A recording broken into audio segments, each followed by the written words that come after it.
اللہ الرحمن الرحیم۔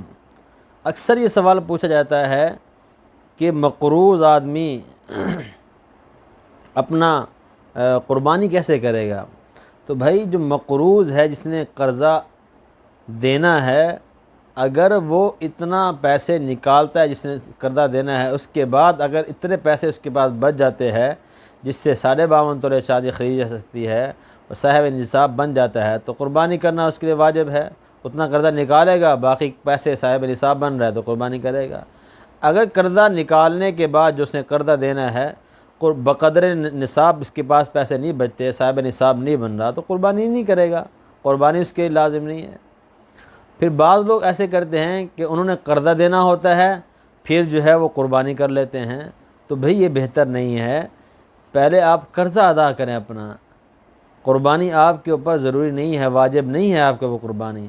ہاں کر لیں گے ثواب مل جائے گا، لیکن اپنے قرضے کو مقدم کریں اور قرض جو ہے وہ پہلے ادا کریں، بعد کے اندر جو ہے وہ قربانی کریں۔ مطلب یہ ہے کہ اتنا قرض دے کہ اگر آپ صاحب نصاب نہیں بن رہے تو اس کے لیے یہ ہے، اگر صاحب نصاب بن رہے ہیں تو قربانی کرنا واجب ہو جائے گی۔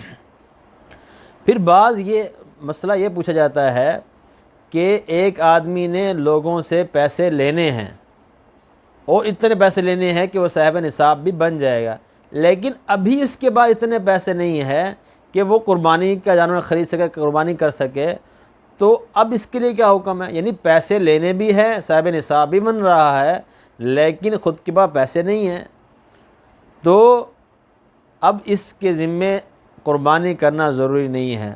ہاں اگر اس کو یہ غالب گمان ہو کہ میں پیسے مانگوں گا اور مجھے پیسے دے دیں گے، اتنے پیسے، یعنی لوگ اتنے ڈھیٹے پیسے نہیں دے رہے، لیکن اس کو گمان ہے کہ قربانی کا نام لے کر پیسے مانگوں گا، بھئی میں نے قربانی کرنی ہے، کچھ نہ کچھ میرے رقم ادا کر دو، میرا قرض دے دو، تو قربانی کے لیے لوگ پیسے دے دیں گے، تو قربانی کے لیے پیسے مانگنا اس کے لیے کیا ہے؟ ضروری ہے۔ لیکن اگر لوگ پیسے نہیں دے رہے، اس کے پاس پیسے بھی نہیں ہیں، تو اس کے لیے قربانی کرنا ضروری بھی نہیں ہے، اور بعد کے اندر قربانی کی قضا کرنا، یعنی اتنا صدقہ خیرات کرنا بھی ضروری نہیں ہے۔